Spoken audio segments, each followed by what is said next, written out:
یہ نہیں ہے کہ ٹھیک ہے ایران کے آپشنز بہت کم ہیں، ٹھیک لیکن یہ نہیں ہے کہ ہے ہی نہیں، بالکل ہیں تو صحیح. دیکھیں کل کو اگر وہ اسٹریٹ آف ہارموز بند کر دیتے ہیں مثال کے طور پہ، جی. تو دنیا کی کوئی 40% کے قریب لگ بھگ تجارت رک جائے آئل گی. جی. سپلائی جو ہے وہ یہاں سے جاتی ہے، رائٹ. تو وہ بند ہو جائے گی. تو اس سے کیا ہوگا پھر؟ اس سے آئل کی قیمت چڑھ جائے گی، آئل سپلائز کا مسئلہ ہو جائے گا.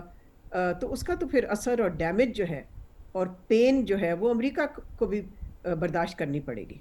رائٹ.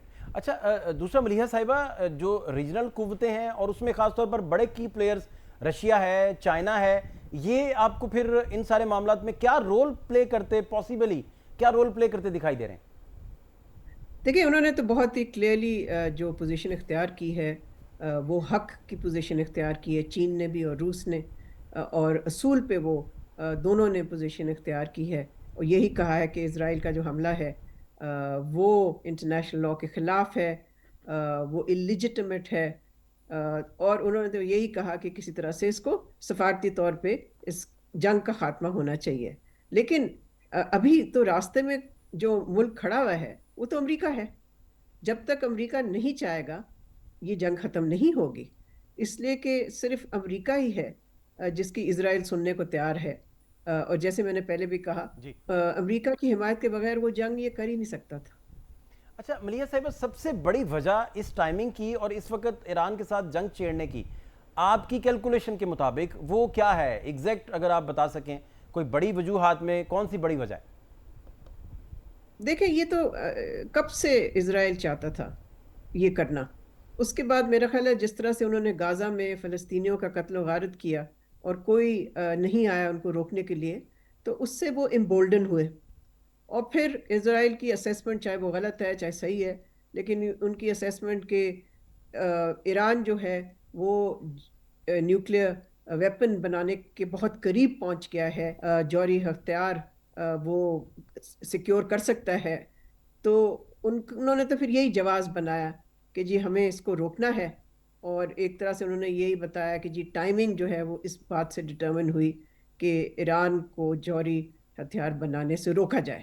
ٹھیک. اور اس میں جیسے میں نے پہلے بھی کہا امریکہ بھی پوری طرح سے ملوث ہے. اچھا ملیحہ صاحبہ، جو ایران کو ایگزیکٹ دھمکی آئی وہ یہی آئی کہ سورج سے زیادہ آپ کے ملک میں ہم اس کو گرمی میں دھکیل دیں گے، سورج بھی اس میں پشیمان ہوگا، سورج بھی چھوٹا دکھائی دے گا، یعنی نیوکلیر کی دھمکی آپ دے رہے ہیں. تو پھر پوری دنیا ورلڈ کے جو ماسٹر پلیئرز ہیں یا ماسٹر سٹروک کھیلنے والے پلیئرز ہیں، اس ساری صورتحال کو وہ پھر نارمل کرنے میں یا نیوٹرلائز کرنے میں یا امریکہ کو اور اسرائیل کو بیک فٹ پہ لے جانے میں کیا رول پلے اس میں کر سکتے ہیں؟ دیکھیں جس یہ کام ہے جس کی ذمہ داری ہے وہ ہے UN سیکیورٹی کاؤنسل. جی. رائٹ. لیکن اس میں ہم نے دیکھا یہ ہے کہ 14 ملک یعنی کہ 15 ممبر کا سیکیورٹی کاؤنسل ہوتا جی. ہے. 14 ممبر ایک طرف ہوتے ہیں اور امریکہ دوسری طرف ہوتا. اس لیے کہ حال ہی میں آپ نے دیکھا ہوگا کہ جب غازہ کے لیے ایک قرارداد پیش ہوئی جی بالکل. پرماننٹ سیز فائر کے لیے، امن کے لیے، امریکہ نے پھر سے ویٹو کی. ویٹو پتہ کر. نہیں کتنی دفعہ کر چکا، 8 دفعہ یا 7-8 دفعہ. تو اگر ایک ملک راستے میں کھڑا ہو جاتا ہے اور اس کے پاس ویٹو پار ہے تو اس کے علاوہ تو کوئی ادارہ ہے نہیں نا دنیا میں. تو ایک طرف سے امریکہ کی اپنی جو طاقت ہے اور لیوریج ہے اسرائیل کے ساتھ، وہ ظاہر ہے وہ استعمال ہی نہیں کرنا چاہتا ہے اس لیے کہ وہ اس کے ساتھ ملا ہوا ہے.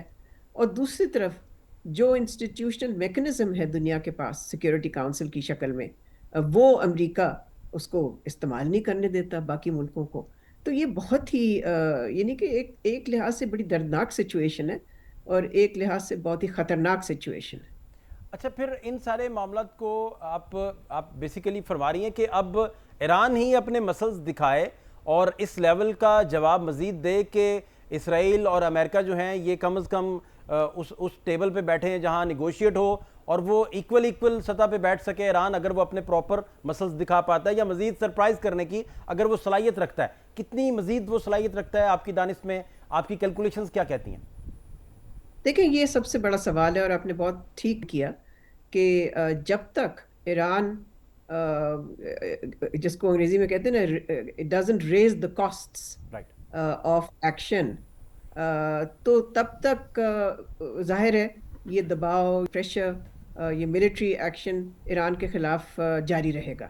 سو ظاہر ہے اس وقت ایران کی جو ان وے چیلنج ہے ایران کے لیے تو وہ یہی ہے کہ وہ کسی طرح سے جوابی کارروائی جس قسم کی دیتا جا رہا ہے اس کو اور ایسکلیٹ کرے اور اس کو اور زیادہ پریشر ڈالے جس سے کہ پھر امریکہ مجبور ہو جائے. اس لیے کہ میں نہیں سمجھتی کہ امریکہ چاہے گا جو کہ اسرائیل چاہتا ہے کہ امریکہ کھلم کھلا اس جنگ میں کا حصے دار بن جائے. وہ میں نہیں سمجھتی کہ امریکہ کے مفاد میں ہوگا. تو اسرائیل کی تو پوری کوشش ہے کہ جی امریکہ ان کے ساتھ مل کے اوپنلی جنگ کرے ایران کے خلاف. So Iran has to raise the costs. اب ایران کے پاس جیسے آپ نے بھی کہا اتنی صلاحیت ہے یا نہیں وہ تو اگلے چند دنوں میں ہمیں پتہ چلے گا. اور دوسرا ایران جو ہے اس پہ دنیا اب تک ڈیوائیڈ ہے. لوگ کہتے ہیں جی کہ وہ جوہری قوت ہے, کہتے ہیں نہیں ہے. اسی طرح کی کچھ آوازیں امریکہ سے اٹھتی ہیں, چند ایک وہ کہتی ہیں جی بالکل ہے. آپ کی دانش میں یا آپ کا کیا خیال ہے کہ ایسی کوئی بات ایران کے پاس کوئی ایسی قوت موجود ہے جس کا وہ اظہار کر سکتا ہے آنے والے دنوں میں, یا ایسا کچھ نہیں ہے؟ اگر اس کے پاس قوت ہوتی تو اسرائیل کو تو جرت ہی نہ ہوتی حملہ کرنے کی. رائٹ. آخر ہم نے کیا سبق سیکھا ہے, پاکستان نے کیا سبق سیکھا ہے پچھلے 6-7 ڈیکیڈز میں؟ ہم نے تو یہی سبق سیکھا نا کہ جب تک آپ جوہری پار نہیں بنیں گے آپ کا جو حریف ہے, آپ کا جو مخالف ہے, وہ آپ کو تباہ کرنے کے لیے نکل آئے گا. تو ہماری نیوکلیئر کیپیبلٹی سے ہی ہم نے اپنی سیکیورٹی کو سیکیور کیا, اس کو انشور کیا. تو اگر ایران نیوکلیئر پار ہوتا, دیکھیں ایک اور نیوکلیئر پار بھی ہے نا جس کا نام ہے نارتھ کوریا. جی بالکل.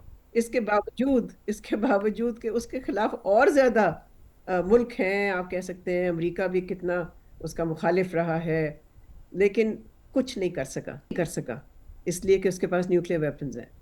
تو میں سمجھتی ہوں ایک نتیجہ جو اس سارے بحران کا نکلے گا وہ یہ ہے کہ ایران کو دھکیل رہے ہیں یہ مغربی ممالک, امریکہ, اسرائیل وغیرہ اس راستے پہ جانے کے لیے جو کہ ایران نے کہا کہ ہم نہیں جانا چاہتے. انہوں نے کہا دیکھیں ہم انرچمنٹ کا حق رکھتے ہیں لیکن ہم جوہری ویپنز جو ہیں, ہتھیار, وہ نہیں بنا رہے اور نہ ہی بنائیں گے.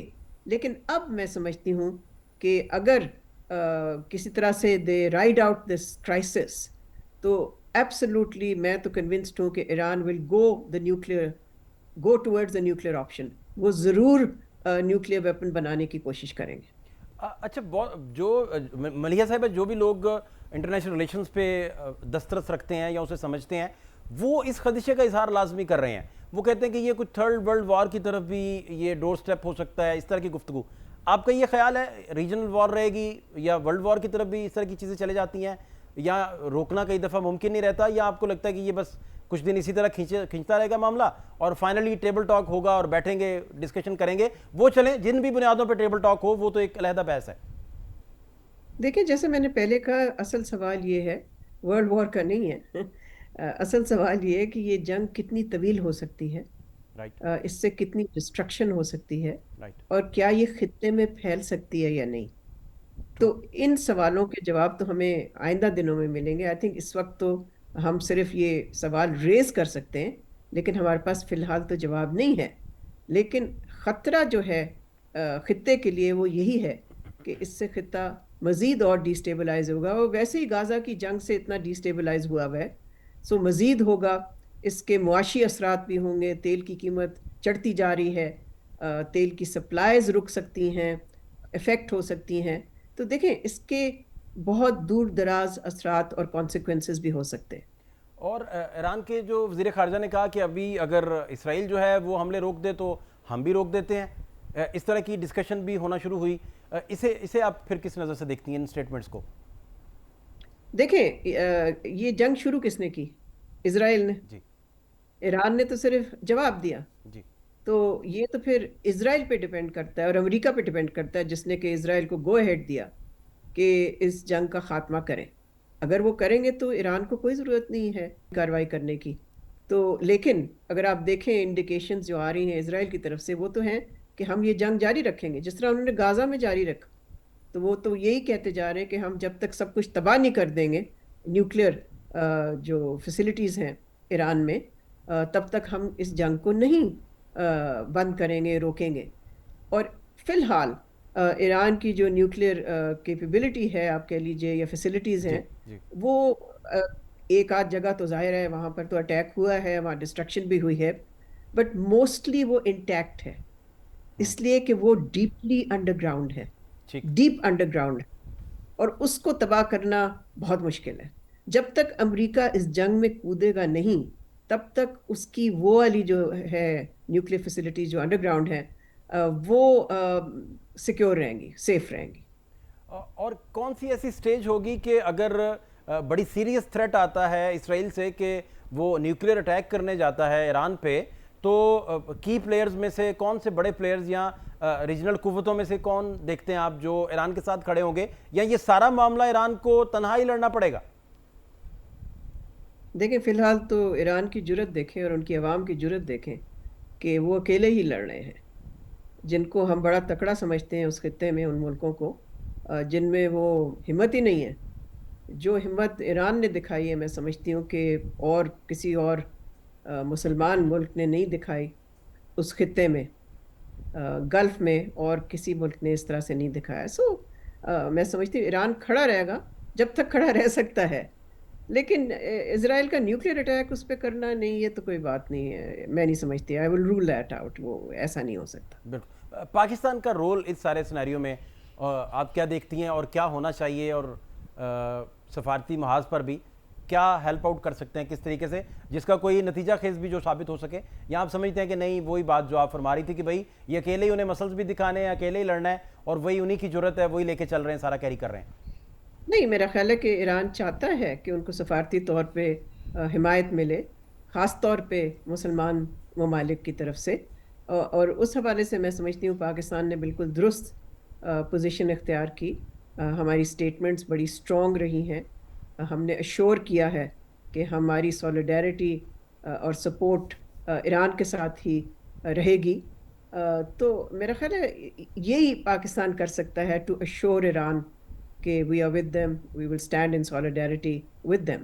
اور پھر اگر پاکستان ایک نان پرماننٹ ممبر ہے سیکیورٹی کونسل کا، تو وہاں بھی پاکستان اور ممالک کے ساتھ مل کے کوشش کر سکتا ہے to de-escalate the situation. مگر پھر جیسے میں نے پہلے بھی کہا، اس میں پھر امریکہ آ جاتا ہے راستے میں. لیکن یہ آپشنز ضرور ہیں پاکستان کے پاس.